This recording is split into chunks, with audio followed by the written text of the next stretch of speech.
Nós agora estamos trabalhando uma série sobre a paternidade espiritual. É extremamente importante aprendermos sobre a paternidade espiritual.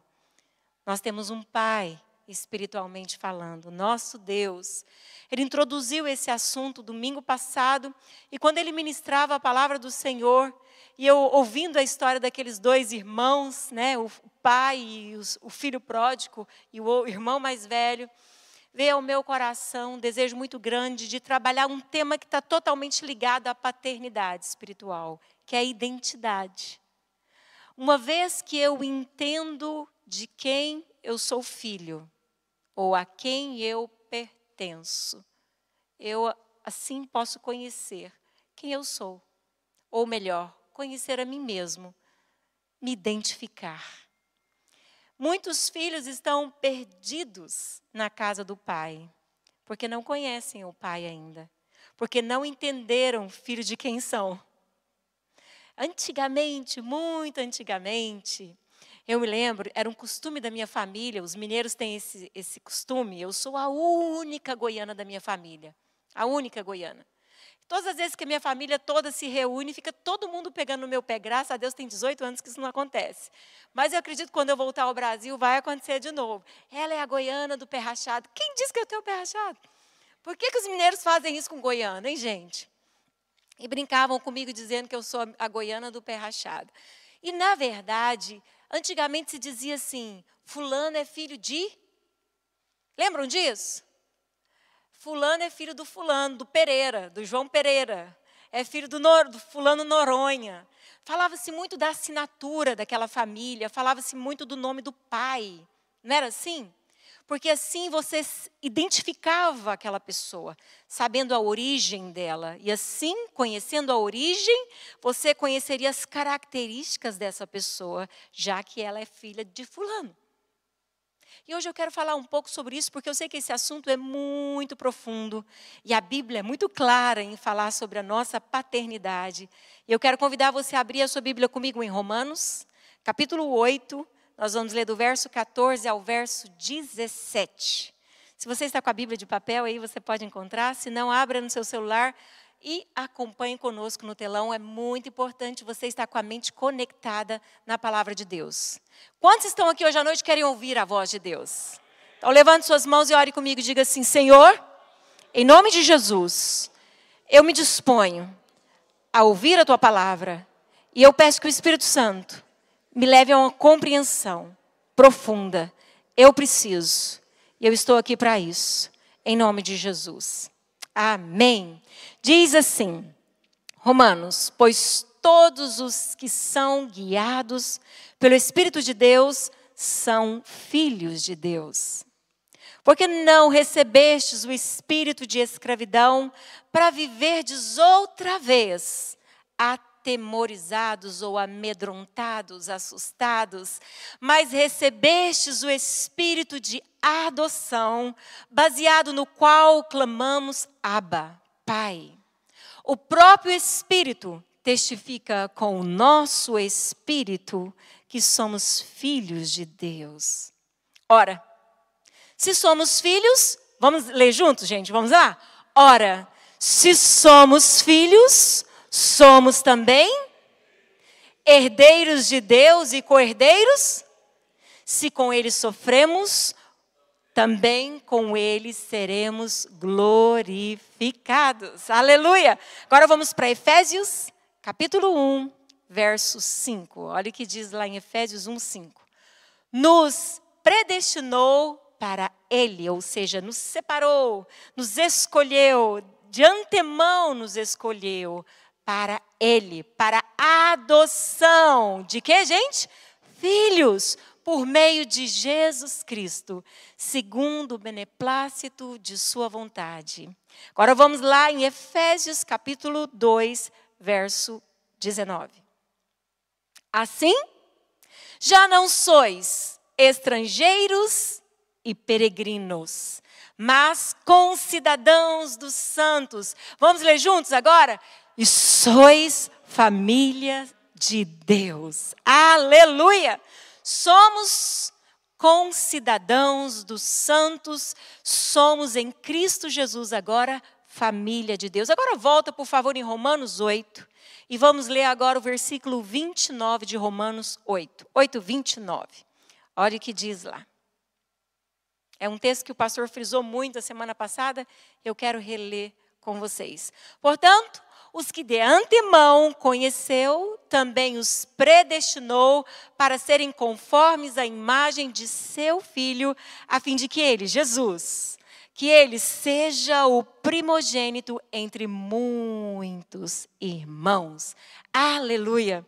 Então, nesses versículos que acabamos de ler, nós entendemos claramente que Deus nos escolheu, antes mesmo que imaginássemos. Ele nos escolheu, antes que nós entendêssemos. Ele nos escolheu, diz capítulo 15 de João. João 15,16. Jesus disse, não foi vocês que me escolheram. Eu vos escolhi a vós outros. Deus nos separou para sermos seus filhos.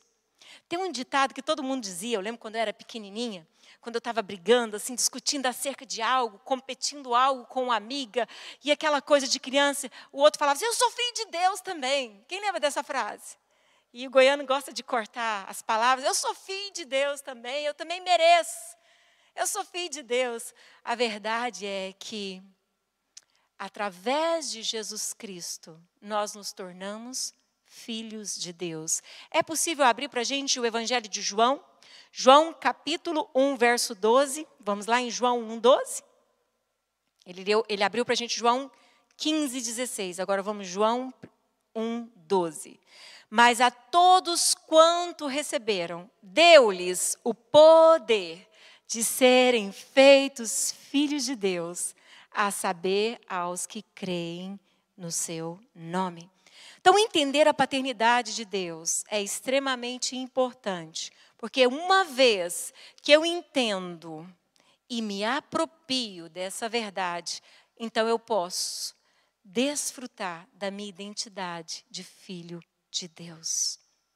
Quando nós vamos no dicionário comum, entender o que é filiação é o mesmo que uma ligação de uma pessoa a outra a partir do reconhecimento da parentalidade da mesma. Ou seja, a ligação do filho com os seus pais, seja biologicamente ou por adoção. A filiação é um direito reconhecido a filhos originados ou não pelo casamento, incluindo ainda os adotivos, sendo, eu gostei dessa parte, por isso eu quero ler para vocês, sendo todos portadores dos mesmos direitos. Aleluia! Então, seja filho biológico ou seja filho adotado, uma vez que foi recebido como filho, ele tem todos os benefícios de filho, tem todos os direitos de filho. Nós lemos versículos que deixam claro na palavra de Deus que nós fomos adotados em Cristo Jesus. Todo aquele que recebeu Jesus, então ele nos deu o poder de sermos feitos filhos de Deus. Então nós sabemos a quem pertencemos. E uma vez que entendemos que somos filhos de Deus, também temos que entender que temos herança como filhos de Deus. Mas precisamos entender o que nós recebemos de Deus, a identidade que temos. Uma vez que eu entendo a identidade, então eu passo a saber quem eu sou, o que eu tenho e o que eu posso. Preste atenção nisso. A identidade, então, fala do que somos, do que temos e do que podemos. Se você receber a cidadania americana, você vai ter a identidade, você vai ter os direitos de um cidadão americano. E você então sabe o que você é, um cidadão americano, o que você tem como direito e o que você pode. Agora, como filho de Deus, como um cidadão celestial, como aquele que pertence ao reino de Deus, você sabe quem você é? Você sabe os direitos que você tem? Como filho de Deus, você sabe o que você pode nele? Muitos filhos estão dentro da casa do pai, mas perdidos. Muitos estão perguntando, será que realmente eu sou importante para Deus? Muitos estão dentro da casa de Deus com um sentimento de inadequação. Será que realmente eu tenho um lugar na família de Deus? Você recebeu Jesus como Senhor? A Bíblia diz, todos aqueles que receberam Jesus como Senhor, Deus deu o poder de ser feito filho de Deus. A Bíblia nos diz em Efésios 1:13, que quando você ouviu o Evangelho, você creu no Evangelho, ou seja, as boas novas, Cristo veio, Cristo morreu na cruz por amor a você, para pagar o preço pelos seus pecados, pelos nossos pecados. Uma vez que você ouve o Evangelho, você crê nas verdades, no Evangelho, você então é recebido como filho de Deus. Deus já provou amor para conosco, diz Romanos 5:8, pois Deus prova o seu próprio amor para conosco, pelo fato de ter dado Cristo a morrer por nós, sendo nós ainda pecadores. Sabe, em Cristo Jesus nós somos adotados. Em Cristo Jesus nós pertencemos à família de Deus. Somos co-herdeiros em Cristo Jesus. Mas eu tenho parado muito para pensar acerca disso, e não começou recentemente. Esse é um assunto que realmente tem mexido muito comigo no decorrer dos anos, porque essa questão de paternidade me afetou muito na minha primeira infância. Ou seja, desde que eu nasci até os 6 anos de idade, eu vivi coisas drásticas dentro da minha casa, porque o meu pai era um alcoólatra. Eu não sei se você teve essa experiência de conviver com um pai alcoólatra dentro de casa. Eu nasci já nesse berço, onde meu pai era dominado pelo alcoolismo, onde ele perdia a lucidez, o álcool dominava a vida dele de tal forma que ele se transformava. Ele virava outro homem. E eu, nos meus primeiros anos de vida, eu vi várias crises do meu pai. E é incrível porque a própria psicologia comprova que fica reservado, fica armazenado, na verdade, nas memórias da criança. E é verdade, eu me lembro de momentos assim muito peculiares entre eu e o meu pai. E eu tenho pouquíssimas lembranças boas do meu pai, mas eu tenho muitas lembranças ruins do meu pai. Porque ele bebia e ele voltava para casa muito violento. E a minha mãe, uma mulher muito mansa, muito amável, mãe de 5 meninas, ela tentava manter o equilíbrio para a gente não ver o desequilíbrio do meu pai alcoólatra. E por vezes eu vi o meu pai bater na minha mãe, eu era uma criança pequenininha vendo isso, e aquilo me machucava profundamente. Vi várias crises do meu pai, mas a que mais me marcou na infância foi uma que ele chegou bêbado, era dia de jogo, tinha muita gente na minha casa assistindo esse jogo, e ele chegou bêbado e continuou bebendo, e a minha irmã mais velha, que morreu com 16 anos, a Jânia, ela era uma pintora. Ela tinha um talento artístico muito grande, ela pintava telas. E ela tinha preparado uma tela maravilhosa que estava em andamento. E guardou no quarto e falou assim, Ju, não mexe, porque eu estou fazendo os retoques dessa tela. E aí eu fui lá e dei uma leve mexidinha com o pincel e a tinta preta. E saiu um pouco fora. E a Jânia, minha irmã, saiu na sala e falou, pai, a Juliana fez isso. E ali meu pai, pela primeira vez, me pega, me leva para o quarto e me dá uma surra terrível. E depois o povo vai embora. E depois que o povo vai embora, meu pai, bêbado, começa a brigar com a minha mãe. E meu berço ficava dentro do quarto da minha mãe.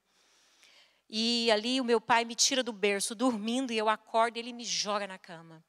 E quando ele me joga na cama da minha mãe, ele deita no berço como uma criança. Ou seja, eu tive muitas memórias ruins do meu pai. E com 15 para 16 anos eu vivia como aquela música antiga, sem lenço e sem documento. Lembra disso? Sem identidade. Eu era muito ecumênica, eu era muito misturada com tudo. Eu estava à procura de Deus. E, na verdade, todas as vezes que chegava na véspera de pegar o boletim escolar, para mim e para a minha escola, na minha cidade, eu tinha que passar na frente da principal igreja da minha cidade. E ali, quando estava na véspera de receber o boletim escolar, e eu não queria bombar e nem ficar de recuperação, antigamente tinha essas coisas, né? eu entrava naquela igreja, ia lá para aquele lugar, o oratório, que tem uma luzinha roxa, sabe? E ali hoje olhava e fazia promessas para Deus que se eu passasse, eu iria servi-lo de todo o meu coração. Algumas vezes passei, outras vezes não. A moral da história é que eu ficava buscando a Deus, mas eu estava perdida dentro de mim mesma, sem identidade alguma, sem me entender. Eu estava numa situação caótica, até que o Evangelho chegou, até que Jesus chegou. Foi Jesus que veio ao meu encontro. A gente tem esse hábito de dizer, eu aceitei Jesus. Não, foi Ele que nos aceitou, não é verdade? Foi Ele que te aceitou, foi Ele que me aceitou, foi Ele que nos trouxe para perto. Foi Ele que te trouxe aqui hoje à noite. Ele ouviu o que você pensava, Ele viu o que você sentia. É Ele que vai nos trazendo, nos aproximando. E aí, eu ali com os meus 15 para 16 anos no acampamento, eu aceitei Jesus. Na verdade, Ele me levou para aquele lugar e eu aceitei a proposta de amor que Ele tinha por mim. Eu entendi que Ele me amava. Naquela época, a gente cantava uma música muito antiga que diz: Jesus Cristo mudou o meu viver. Jesus Cristo mudou o meu viver. E ali aquela música eu cantava, eu chorava, Ele é a luz que ilumina meu ser. Jesus Cristo mudou o meu viver. E ali Jesus estava assim, fazendo uma revolução dentro de mim, mudando a minha história. Me tirando daquele cenário de tristeza, de vergonha, de luto. Meu pai já tinha morrido. E eu e minhas irmãs diziam assim: graças a Deus que meu pai morreu. Pelo menos agora só está nós em casa. Mas a minha irmã com 16 anos tinha morrido também. E ali tinha ficado Jânia, Janete, Jaqueline, Jussara, Juliana. Jane tinha morrido, então ficou Janete, Jaqueline, Jussara, Juliana. 4 mulheres. E a verdade é que Jesus Cristo tinha entrado no meu coração, mas eu ainda me sentia inadequada. Eu não sei se você, alguma vez, sentado na igreja, já pensou: eu sou o menor dentre todos que estão aqui? Não sei se você já se sentiu assim, eu já me senti assim, muitas vezes, dentro da igreja. Eu pensava: Senhor, será que o Senhor me ama mesmo? Será que o Senhor tem algo para a minha vida mesmo? E ali, muitas vezes, eu me converti em uma igreja que era de classe média na minha cidade, e ali muitos estavam numa situação muito melhor do que a minha. E eu olhava para aquele cenário, Dia dos Pais, Dia das Mães, família reunida, e eu sozinha, como adolescente, naquela igreja, me sentindo inadequada. Eu precisava conhecer o Pai que eu tinha, o Deus que havia me amado. Mas eu tinha dificuldade, porque eu olhava para Deus com aquela lente das minhas experiências com meu próprio pai. Então, como as minhas experiências com meu próprio pai foi muito dolorosa e muito desgastante, eu tinha dificuldade de entender que realmente Deus, o Criador do universo, Deus que entregou Jesus para morrer na cruz por mim, realmente poderia ser meu pai. Realmente me amava como filha. Eu tinha dificuldade. Eu me lembro uma vez de ouvir um grande homem de Deus dizendo que Deus não é um velho, barbudo, carrancudo, que Deus é um pai amoroso e que quer relacionar com seus filhos. E o dia que eu ouvi aquela frase, eu parei e pensei: é verdade. Às vezes eu tenho a impressão que Deus é um homem velho, carrancudo, barbudo, que fica dizendo: não pode isso, não pode aquilo, não faça isso, não faça aquilo outro. Eu não sabia me relacionar com Deus. Eu estava indo para a igreja, mas eu estava com a alma cheia de buracos. Desejando ser aceita, desejando ser compreendida. Mas, na verdade, eu precisava mesmo. Era conhecer o Deus que me amou. Conhecer esse Pai, que o apóstolo Paulo diz em Romanos 8, que acabamos de ler, nos diz que colocou em nós o Espírito Santo e que através do Espírito Santo nós podemos hoje compreender que somos filhos de Deus e podemos chamar o Senhor Deus, o Criador do universo, dos céus e da terra, de Papai. Papai. Talvez você nunca pôde dizer essa palavra para o seu pai biológico, ou para o seu pai que te adotou, para o seu pai. Papai. essa palavra de carinho, essa palavra de afeição, essa palavra de admiração. Eu fiquei pensando muito nisso quando eu estava meditando sobre a pregação, e eu parei e pensei, eu pude ver um pai referencial no nosso meio, que é o pastor Paulo. Quando eu cheguei aqui, o Nicolas tinha 7 aninhos de idade, a Bel tinha 6, a Miriam tinha 9, e a nossa família se misturou de tal forma que as minhas filhas até chamavam o Paulo de tio, o tio Paulo, a tia Janet, porque a gente se misturou muito. Graças a Deus, eles nos deram todo o suporte. E a gente começou a ter essa amizade de parentesco, como se fosse parentes mesmo, como a Lia. A Lia é como se fosse minha filha, como Jed. Criamos um vínculo maior. E aí, olhando a história do Nicolas com o pai, eu aprendi tanto observando a paternidade de Deus. Porque vendo Nicolas com seu pai, eu pude ver quantas vezes o Nicolas admirou o pai que tem. Eu tive o Nicolas na minha casa por várias e várias e várias vezes, por ser muito amigo das minhas filhas, como um sobrinho, como um primo. E muitas vezes eu admirei de ver o respeito do seu filho por você, pastor. A admiração. Por quê? Porque os dois desenvolveram um relacionamento. Mas isso não parou só aí. Eu descobri que isso gerou no filho, no Nicolas, identidade. Ele entendeu que ele era um homem capaz de vencer na vida, porque teve um pai que relacionou com o filho, ou seja, também um filho que soube relacionar bem com o seu pai. E hoje está casado, um homem maduro, com seus 25 anos, e já tem uma atitude de um homem muito maduro, porque teve um pai. Eu sei que muitos de nós não tivemos essa experiência, mas eu quero dizer algo para você hoje à noite. Nós precisamos desenvolver um relacionamento com Deus, onde nós começamos a conhecer esse Deus. Desenvolver um conhecimento de quem Ele é, para a gente descobrir o que Ele tem nos dado. Quando você vai para Gênesis, você descobre, está lá, logo no início, quando Deus criou o homem, Ele o fez à sua imagem e semelhança. E para que o homem se tornasse um ser vivo, uma alma vivente, Deus tirou dele mesmo. A Bíblia diz que Ele soprou o fôlego da vida.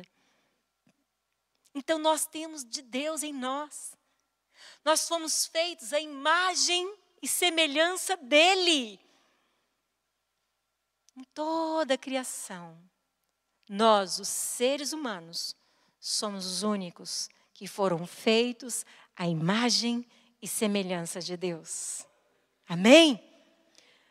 Ele soprou sobre nós o fôlego da vida. Mas por causa do pecado, porque entrou o pecado no coração da humanidade, através de Adão, nós tivemos uma distorção, uma visão distorcida acerca desse Deus, o nosso Pai.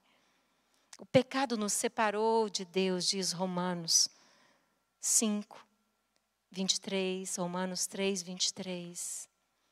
O pecado nos separou de Deus, mas Cristo Jesus veio como nosso irmão mais velho e nos tornou novamente filhos adotados, filhos que têm o direito de voltar a um relacionamento pessoal com Deus. Então eu quero me aprofundar na palavra com vocês hoje à noite. Nós precisamos ter um relacionamento pessoal com Deus para entendermos quem somos, o que temos ou o que podemos. O que podemos. Eu tive uma experiência muito interessante também, que eu vou resumir para vocês. Isso foi uma experiência na minha casa. Eu adotei uma cachorra, com 1 ano e pouquinho, a Nina.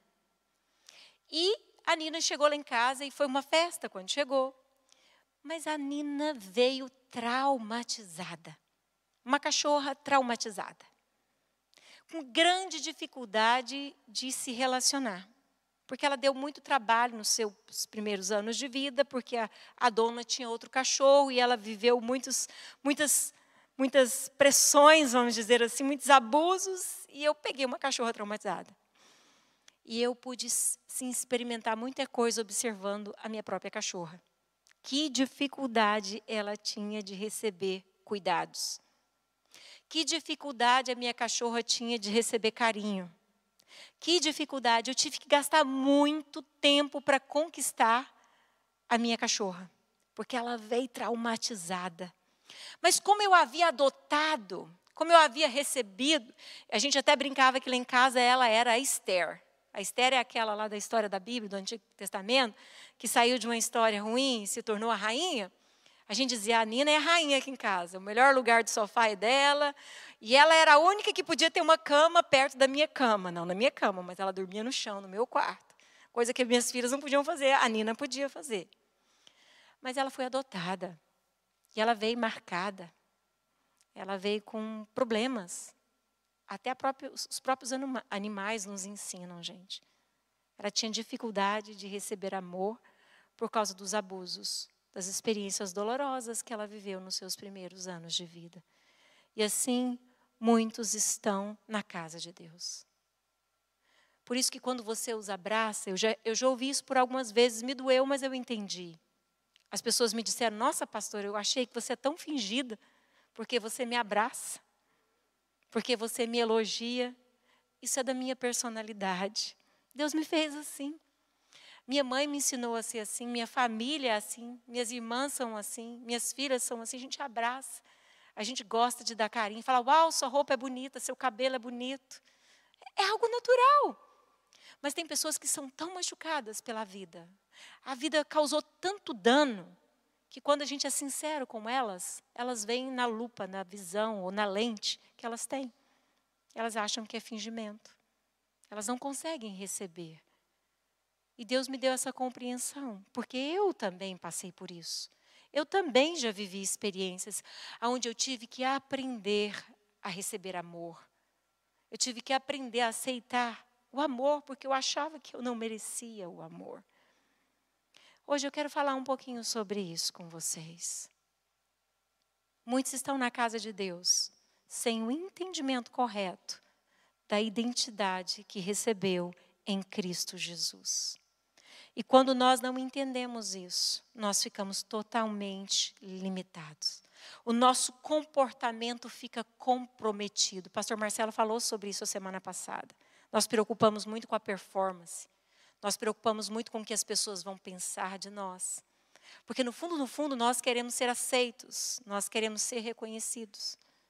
Porque ainda não entendemos que já fomos amados e já somos aceitos e já somos reconhecidos por Deus. Uma vez que eu não entendo, eu não tenho um bom relacionamento com Deus. Por quê? Porque o meu relacionamento com Deus passa a ser baseado no que eu posso oferecer para Ele e não no que Ele já ofereceu para mim. No que Ele já fez por mim. Romanos 5,8 diz, pois Deus já provou o amor. Ele prova amor para conosco pelo fato de ter dado Cristo a morrer por nós, sendo nós ainda pecadores. Quer mais amor do que esse? Quer um amor mais autêntico do que esse? Quando não sabemos quem somos, também não sabemos o que fazer. Porque não sabemos quem somos. E uma vez eu ouvi alguém dizer acerca disso, eu achei muito interessante. Se você quer saber como se constrói, por que o motor da Ford é tal motor, você tem que ir lá em quem inventou o motor e perguntar, por que o motor da Ford é tão potente? Por que ele é assim e assim? Por que dura tantos anos? Somente quem o inventou pode dizer, porque eu decidi fazer uma peça assim, colocar assim e assim, fazer assim e assim, montar desse jeito. Por isso esse motor tem essa potência.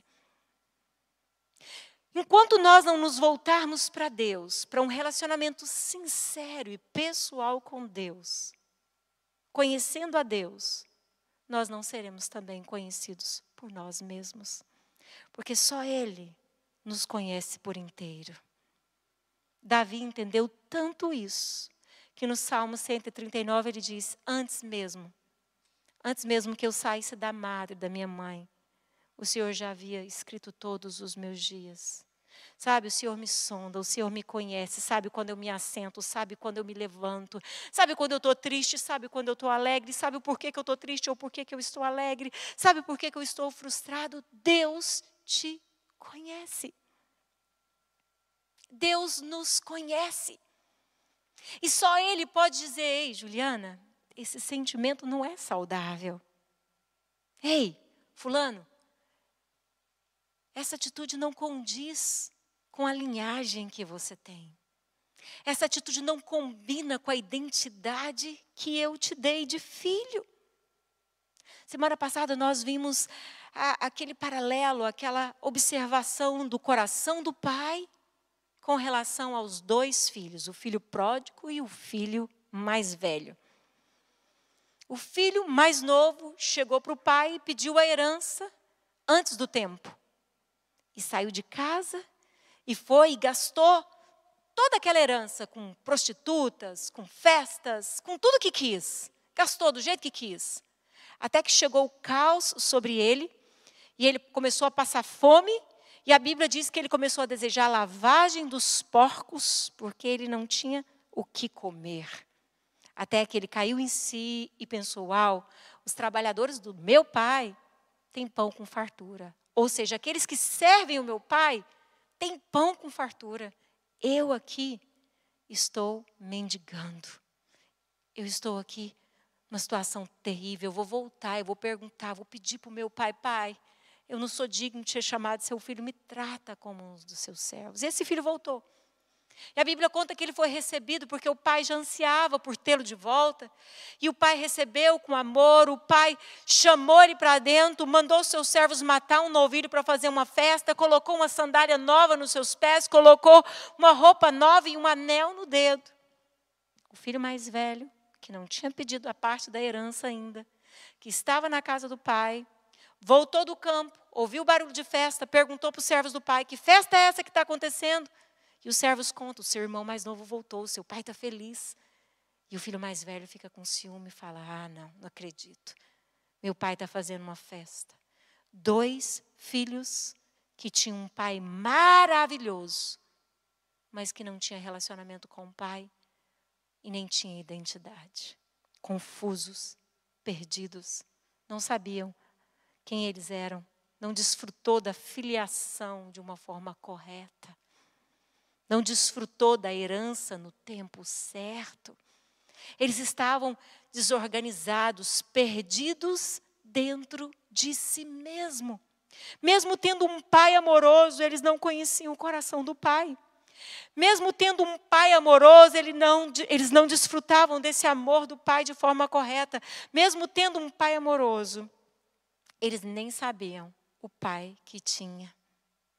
Eu quero trazer uma observação para nós hoje à noite.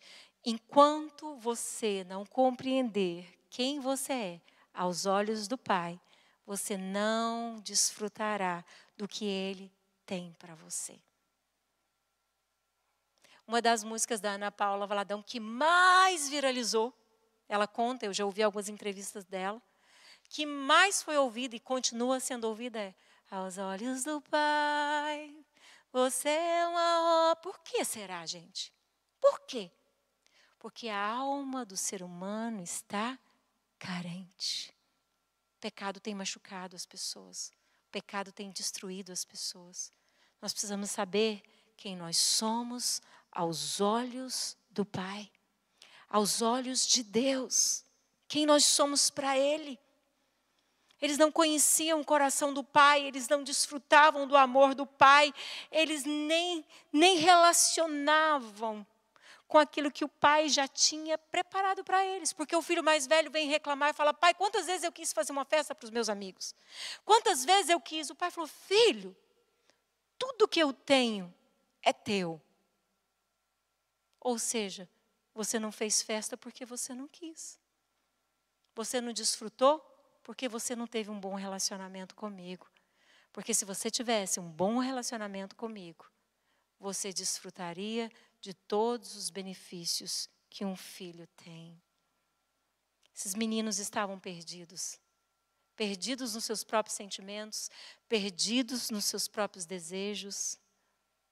O mais novo, um inconsequente, que graças a Deus se arrependeu e voltou. O mais velho, um filho distante do pai, que não sabia relacionar com o pai, achava que ele tinha que fazer por merecer. Enquanto o pai falou, filho, nada disso. Tudo que eu tenho é teu. Queria observar isso com você hoje à noite. A Bíblia diz que nós somos herdeiros e co-herdeiros com Cristo Jesus. Recebemos a salvação em Cristo. Recebemos a herança paternal e os benefícios de sermos filhos de Deus. Agora eu queria te perguntar hoje à noite. Você sabe a quem você pertence? Você tem uma frase que eu tenho falado para mim mesmo. Eu vou contar para vocês um segredo pessoal, tá? Nesses últimos anos da minha vida é: eu sei a quem eu pertenço. Eu sei a quem eu pertenço. Todas as vezes que o sentimento de rejeição gritou no meu coração, eu disse para mim mesma, eu sei quem é o meu Pai. Eu sei quem é o meu Deus. Eu pertenço ao Senhor.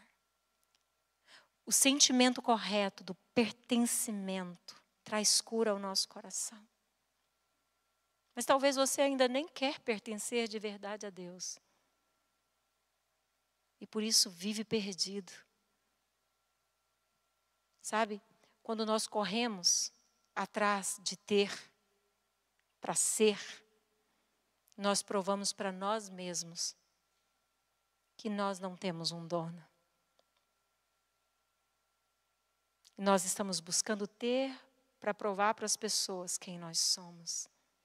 Agora, se Deus, o Criador desse universo tão maravilhoso, se Deus, que colocou sobre nós o fôlego da vida, esse Deus que nos deu o direito de estar aqui hoje, dia 4 de julho de 2021, sentado na Igreja Betel, nesse banquinho confortável, com esse ar-condicionado ligado, se esse Deus é o seu Pai, será que Ele não pode te dar todas as coisas? Ele não pode te prosperar? Ei, Ele não pode te abençoar? Esse Deus que preocupa tanto com você, que te deu em outra nação, de outra língua, uma igreja que fala a sua língua, para que você mantenha alimentado e cresça na presença dEle, compreenda quem você é e desfrute de todos os seus direitos de filho.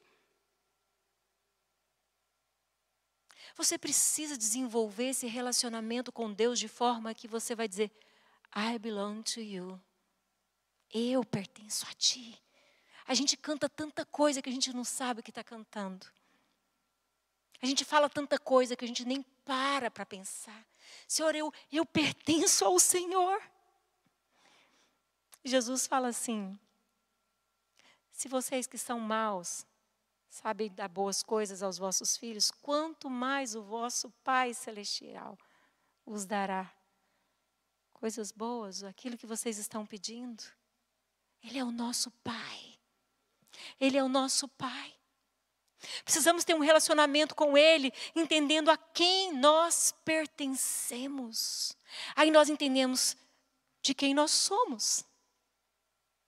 E porque somos, temos nele todos os direitos.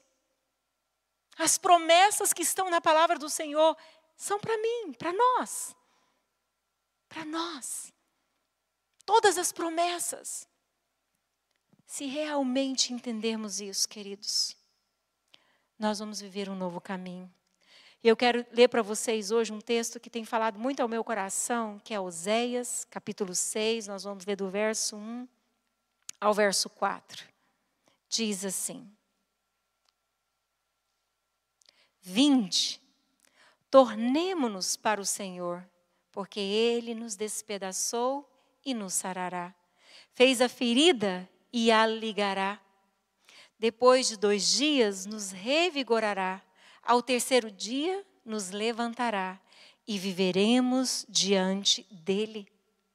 Conheçamos e prossigamos em conhecer ao Senhor. Como a alva, a sua vinda é certa. E Ele descerá sobre nós. De que forma, gente? Como a chuva seródia que rega a terra. Agora vamos ler o próximo. Olha o que diz. Que te farei, ó Efraim? Que te farei, ó Judá? Porque o vosso amor é como a nuvem da manhã, é como o orvalho da madrugada, que cedo se passa. Sabe, esse texto de Oséias é um apelo de Deus dizendo, olha, por mais que o pecado te feriu, por mais que o erro de Adão trouxe consequência para a humanidade, você viveu perdas, feridas, como diz o texto, Ele quer te curar. Ele fez a ferida, mas Ele a sarará, Ele a ligará, Ele te revigorará. Ele quer que você viva diante dEle. Mas para que você viva essa cura completa que Cristo Jesus já conquistou para nós na cruz, porque Ele no terceiro dia ressuscitou e Ele está à direita de Deus Pai. E a Bíblia diz que Ele intercede por nós. Quando você prossegue num relacionamento com o Senhor, de conhecer o Senhor, de entender quem Ele é, você vai descobrir quem você é nele, o que você pode, o que você tem nele. Queridos, nós temos muitas promessas de Deus como Igreja Betel para desfrutar. Mas é impossível você desfrutar dessas promessas e nós, como a congregação, desfrutarmos sem primeiro ter um relacionamento pessoal com Deus, para depois vivermos o coletivo, o congregacional. Deus te chama para prosseguir em conhecê-lo. Deus te chama para jogar fora aquele sentimento de condenação. Deus te chama para jogar fora aquele sentimento de inadequação. Deus te chama para jogar fora aquele sentimento de comparação. Deus te chama para abandonar aquela ideia errada que o pecado trouxe sobre você, te trazendo sentimentos de que você é um filho bastardo. O Senhor te diz, você é um filho amado. Sabe, o Senhor mostrando amor e amor e amor por Israel, é o que Oséias está relatando aqui. Ele cita aqui 2 tribos de Israel, Efraim e Judá. E ele diz, o que mais eu posso fazer? O que mais eu posso fazer? E hoje eu olho para o Novo Testamento.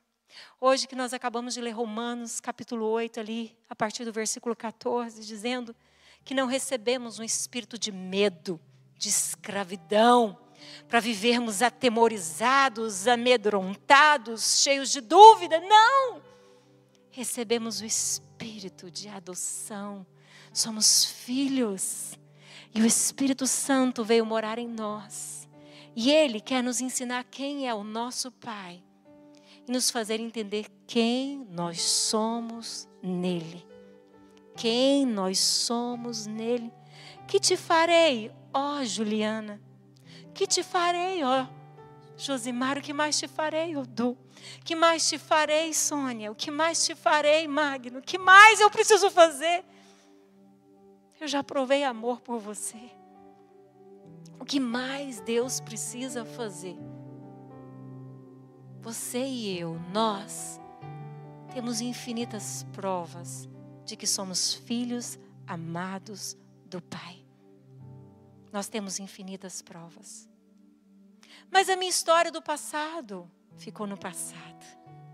Porque eu conheci um Deus que tem transformado o meu presente. Me dado força hoje. Me ensinado quem eu sou hoje. E eu preciso conhecer e prosseguir em conhecer ao Senhor.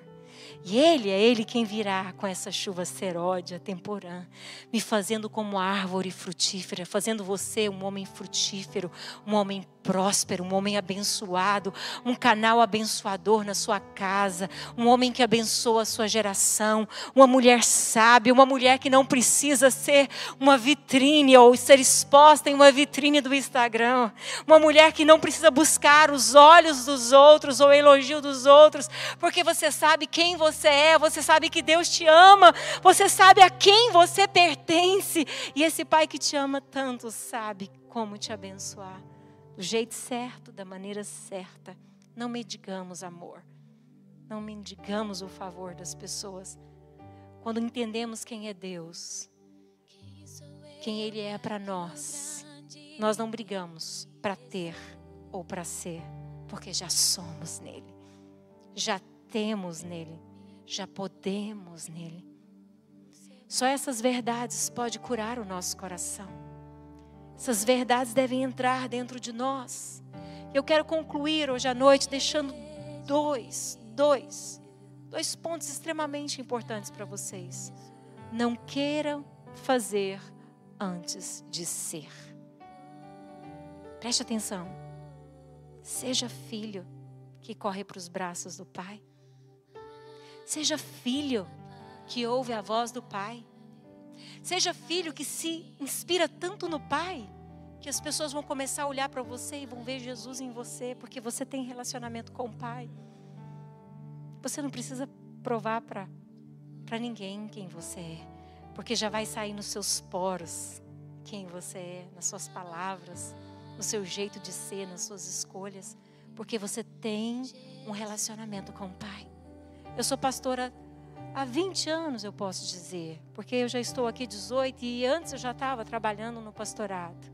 Então eu coloco mais ou menos 20 anos, mas desde que eu me converti, Deus me deu a graça de trabalhar no ministério de diversas formas. E por todos esses anos, o que eu mais vejo é pessoas brigando por posições na igreja. Porque não entendeu quem são, o que já tem. Você pode todas as coisas no Senhor. Você já tem um lugar importante na presença de Deus. Você é importante na casa de Deus. Deus te escolheu para você ser útil, sim, na casa do Senhor. Tem um lugar para você aqui. Tem um lugar na mesa do Senhor para você. Você faz parte desse corpo de Cristo. Você é útil. Sem você, a igreja está em desfalque. Você é importante na obra do Senhor. Mas você não precisa brigar por posições, por ser. Você já é. Você já é. Você precisa só prosseguir em conhecer ao Senhor. Outra observação, não busque o ter antes de amadurecer. Porque uma vez que você é filho amado, filho que relaciona com o Senhor, o ter vai vindo. Sabe, o Senhor vai te dando. O Senhor vai acrescentando na sua vida o que você precisa na hora certa e da maneira certa. Porque você é filho. Precisamos amadurecer, igreja. Precisamos amadurecer. Precisamos ter esse relacionamento com o Espírito Santo. Precisamos desenvolver esse conhecimento progressivo de quem Ele é. E de quem nós somos nele. Somos filhos e filhos amados do Senhor. E Efésios, capítulo 5, verso 17, eu quero convidar você a se colocar de pé nesse momento. Diz assim: por essa razão, não vos torneis insensatos, mas procurai compreender qual é a vontade de Deus para a sua vida. Romanos diz, 12, verso 2, que a vontade de Deus para você é boa, agradável, perfeita, porque você é filho de Deus. Porque você tem herança em Cristo Jesus. Porque você tem o seu lugar na presença do Senhor. Mas agora é hora de desenvolver esse relacionamento entre filhos e pai. Para que a sua identidade seja bem definida. Para que Ele possa mostrar para você: filho, eu te criei para isso. Já está em você. Você precisa conversar com Ele e entender: Senhor, o que o Senhor tem reservado para mim? O que o Senhor quer fazer através de mim? Prossigamos em conhecer. Prossigamos em compreender a vontade dEle para nós. Precisamos entender isso. Precisamos. Feche os seus olhos.